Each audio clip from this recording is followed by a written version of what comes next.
ప్రభుత్వం అదే దిశగా ప్రయత్నం చేస్తుంది. ఎటువంటి పరిస్థితుల్లో రాష్ట్ర ప్రజలకు మంచి జరుగుతుంది. రైట్. నమస్తే అండి వెంకటేశ్వర్లు గారు, గుడ్ మార్నింగ్. వెంకటేశ్వర్లు గారు వినిపిస్తుందండి? వినిపించట్లేదండి మీ voice. Hello, yes, good morning అండి. Good morning. స్త్రీ శక్తి పథకం పైన మహిళలందరూ అయితే చాలా బాగా స్పందన వ్యక్తం చేస్తున్నారు. ఇంకా ఎలా ఉండబోతోంది, ఇంకా ఎలాంటి పథకాలు ప్రవేశపెడతారని ఇంకా ఆశగా ఉన్నారు. సరే, సూపర్ 6లో ఇదొక హామీ నెరవేరింది, ఇంకొక హామీ నెరవేరాలని చెప్పేసి మాట్లాడుతున్నారు.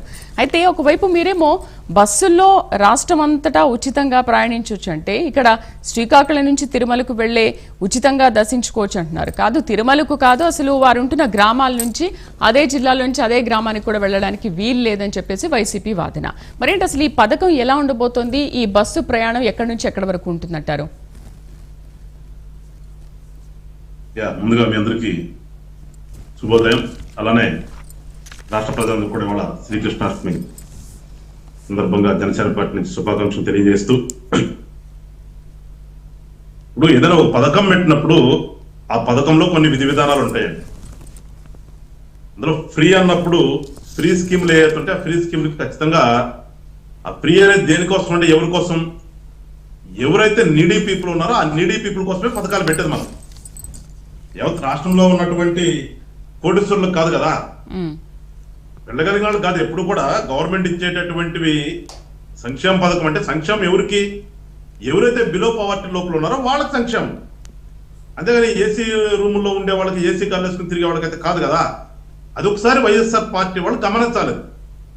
వాళ్ళకి ఏంటంటే ఎంతసేపు మేము ఇట్లా ఈ రకంగా సంపాదించుకుని మేము కూర్చున్నాం కాబట్టి మాకులాగా ఉండాలని అనుకుంటారు. వాళ్ళు కూడా ఒకసారి 5 సంవత్సరాలు పరిపాలన చేశారు. పరిపాలన చేయకముందు, జగన్మోహన్ రెడ్డి గారు ముఖ్యమంత్రి కాకముందు మాట్లాడటం వేరు. ఒక టర్మ్ ముఖ్యమంత్రిగా చేసిన తర్వాత వాళ్ళ పార్టీ కూడా ఒకసారి ప్రభుత్వంలో భాగమయ్యి 5 సంవత్సరాలు చేసిన తర్వాత వాళ్ళు కూడా కొంచెం తెలుసుకుని మాట్లాడారు. ఏం మాట్లాడినా ఏదో ఊరకనే అనేద్దామంటే కాదు కదా, అనేద్దామంటే జనం అవుతారు. అందుకని ఎప్పుడు కూడా ఒక పథకం ప్రారంభించినప్పుడు పథకానికి కొన్ని విధి విధానాలు ఉంటాయి, దానికి అనుగుణంగానే ఉంటుంది. అంతేగాని అక్కడి నుంచి ఎక్కడ రావడానికి లేదు, ఇక్కడి నుంచి ఎక్కడ రావడానికి లేదు. ఒకసారి ఎక్కమని ఉండాలి బస్సు. ఒకసారి వాడు బస్సు ఎక్కి ప్రయాణం చేసి అనుభవించిన తర్వాత చెప్తే బాగుంటది.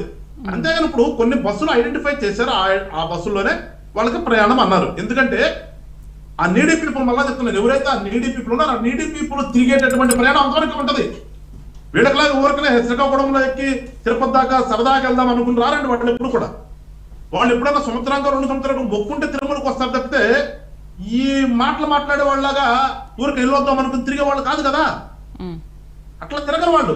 వాళ్ళకి ఎంతవరకు అవసరం శ్రీకాకుళంలో, వాళ్ళకి శ్రీకాకుళం రూరల్ ఏరియా నుంచి సెంటర్ రావడానికో, లేదంటే జిల్లా హెడ్ క్వార్టర్ రావడానికో, లేదంటే మండల హెడ్ క్వార్టర్ రావడానికో అంతవరకు వాళ్ళకి అవసరం. వీళ్ళకిలాగా ఊరికి జల్సా చేయరు కదా వాళ్ళు. జల్సాగా తిరిగే వాళ్ళు కాదు కదా, జల్సాగా తిరిగే వాళ్ళ కోసం కాదు కదా ఎప్పుడు కూడా సంక్షేమ పథకాలు అనేది. ఇవన్నీ ఒకసారి ఆలోచన చేయాలి, తెలుసుకుని మాట్లాడాలి. కానీ ఇప్పుడు ఫ్రీ బస్, వెంకటేశ్వర్లు గారు, ఫ్రీ బస్ అనగానే మహిళలు ఏ విధంగా వస్తారు ఏంటనేది మనకు తెలియంది కాదు. ఇక్కడ నుంచి అక్కడికి వెళ్ళాలన్నా ఇంకా ఆధార్ ఉంటే చాలు, మనకు ఫ్రీ బస్ వచ్చేస్తుంది అని వెళ్తూ ఉంటారు. బట్ ఎంత రద్దీ పెరుగుతుంది, ఎంత భారం పెరుగుతుంది, ఇప్పుడున్న దానికంటే కూడా డబుల్ త్రిబుల్ అయిపోవచ్చు కదా. మనం తెలంగాణలో కూడా చూస్తున్నాము, ఎంతమంది 2 కోట్ల మంది పైనే ప్రయాణం చేశారు. ఈ ఒక సంవత్సర కాలంలో చూసుకున్నా, లేకపోతే 6 నెలల కాలంలో చూసుకున్నా అంతమంది ఎక్కారు. బట్ ఏంటి మరి ఇవాళ నుంచి ఆ బస్సు ప్రయాణాలు ఎలా జరుగుతాయి, వాళ్ళని ఎలా కంట్రోల్ చేస్తారు ఆ రద్దీని మీరు?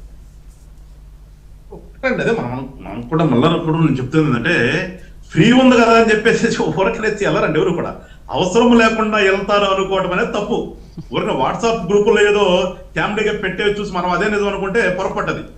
ఎవరు కూడా నేను మళ్ళీ చెప్తున్నాను, నీడీ పీపుల్ ఎప్పుడు కూడా వాళ్ళ అవసరం మించి వెళ్తారు కదా. చెప్తే ఊరినే సరదాగా ఉంది కదా, ఊరిని ఫ్రీ ఎక్కుదాం కదా అని బస్సు ఎక్కి వెళ్ళరండి. వాళ్ళకి అంత టైం ఉండదు వాళ్ళకి. వాళ్ళు ఏ రకంగా నాకు ఇవాళ జీవన వృత్తి దొరుకుతుందని ఆలోచిస్తారు చెప్తే ఊరే సరదాగా బస్సు ఎక్కి అటు తిరిగొద్దాం ఇటు తిరిగొద్దాం అనే ఆలోచన వాళ్ళకు ఉండదు. అలాంటి వాళ్ళు వేరే ఉంటారు. వాళ్ళు 1 రోజు తిరుగుతారు, 2 రోజులు తిరుగుతారు, అంతమించి తిరగరు. ఇక్కడ ఏదైతే అవసరం ఉన్నదో అవసరం ఉన్న వాళ్ళు తిరుగుతారు. దానికి అనుగుణంగానే వాళ్ళ బస్సులు అలాట్మెంట్ కూడా జరిగింది, ఎలాంటి ఇబ్బంది ఉండదు. మేము కంట్రోల్ చేసేది ఉండదండి. వాళ్ళ అవసరానికి బస్సు ఎక్కినప్పుడు ఖచ్చితంగా వాళ్ళ ప్రయాణానికి వాళ్ళు ఎక్కడైతే గమ్యస్థానానికల్లా ఆ గమ్యస్థానం వరకు తీసుకెళ్లే బాధ్యత ప్రభుత్వం మీద ఉంది.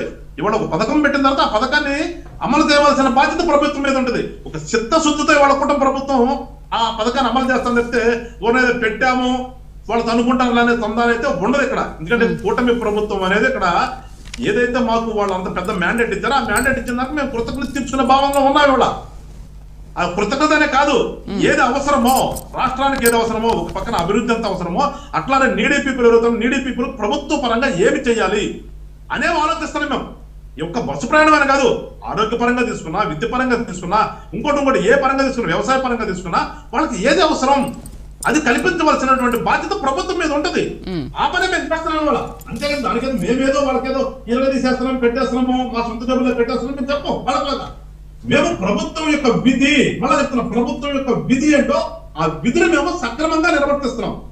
రాష్ట్ర అభివృద్ధి కోసం కానీ, రాష్ట్రంలో సంక్షేమం కోసం కానీ. అంతేగాని మేము ఆర్భాటాల కోసం ఫోటోలు వేసుకున్నాం, ఇంకోళ్ళు వెప్పు కోసం ఏదో మేము నొక్కేస్తున్నాం, అభివృద్ధి చేస్తున్నాం అనే సంధానం కాదు. మేము ప్రజలు కట్టేటటువంటి ట్యాక్స్, రాష్ట్రంలో బడ్జెట్ ఏదైతే ఉందో ఆ బడ్జెట్ ని సక్రమంగా ప్రజల కోసం, రాష్ట్ర అభివృద్ధి కోసం వినియోగిస్తున్నాం. అది ఒక్కసారి తెలుసుకోవాలి. ఇవాళ రాష్ట్ర ప్రజలు కూడా తెలుసుకున్నారు. ఒక పరిపాలనలో అనుభవం ఉన్నటువంటి వాళ్ళు ఏ రకంగా చేస్తారు, అనుభవం లేకుండా ఎవరికి వచ్చేసి కూర్చుని ఇష్టానుసారంగా చేస్తే ఎట్లా ఉంటుందని వాళ్ళ ప్రజలు ప్రత్యక్షంగా అనుభవిస్తున్నారు, చూస్తున్నారు. అంతా కూడా ప్రాక్టికల్ గా అనిపిస్తున్నారు వాళ్ళంతా కూడా. అందుకని ఆ దిశగా మేము వెళ్తాం. ఏదైనా సరే మేము ఇచ్చినటువంటి హామీలు కానీ, ప్రజలకు అవసరం కానీ, హామీ అంటే ఏదో మళ్ళీ చెప్తున్నాం, మేమేదో హామీ ఇచ్చి సంగతి తెచ్చడం కాదు. ప్రజలకు ఏది అవసరమో అది చేయాలి రాజకీయ పార్టీ.